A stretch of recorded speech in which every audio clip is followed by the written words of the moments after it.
好，歡迎光臨。好啊。Hello， 我同小姐嘛。麻煩，我看唔識當個嘅中文，請問也條係乜嘅口味啊？哦，一飯堂啊，係V5口味，順豐係肉腐口味哦，佢係泡菜口味。看到當好食，即請問也條漢堡有按到乜嘅種類呢？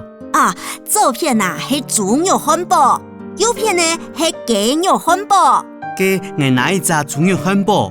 還有哪條做得推薦呢？你做得看一下，我條啊新出嘅麵包，當數到分享哦。看到當站有按到好頭。當個位啊係 cheese 口味，下背嘅係鳳體味口味。我買一隻cheese口味嘅麵包。呵，唔看一片，還有茶米卵、番薯餅，大樣都係泰式貨哦。看到當好食。一條餅嘅啊都當有特色。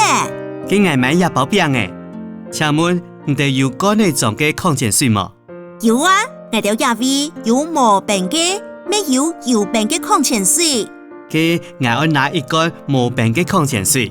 我多帶一罐嘛，我條一下聽一天有6隻郵費哦。好，我就買一條東西。好，請到櫃台結賬。我想再同買一杯咖啡。咖啡奶味超有，我同小姐識茶好嘛？人講啊，飯後一杯茶，我是買藥茶，一茶對身體當好哦。咁呢就來一罐茶，嘅有台灣咖啡嗎？有啊，當有名哦。請問我病呢也係社會呢？社會。中鼻嘅也係太鼻嘅呢？中鼻嘅就好。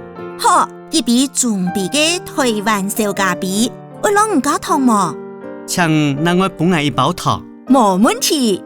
我是看啊台灣嘅番薯嘛，當香當口哦。人講啊，番薯真係飽，爽食身體好。好，麻煩。我加買一隻湯圓嘛。好啊。按樣總共係190個元，算200個元，就50個元，也係nhà嘅發票。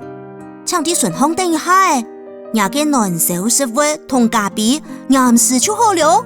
好，也係nhà難受嘅豬肉漢堡、cheese 麵包同中鼻嘅台灣小咖啡，同一罐茶，還有番薯，我生意地位當手哦。按時寫哦。唔是生意啦，感謝光臨，長順行。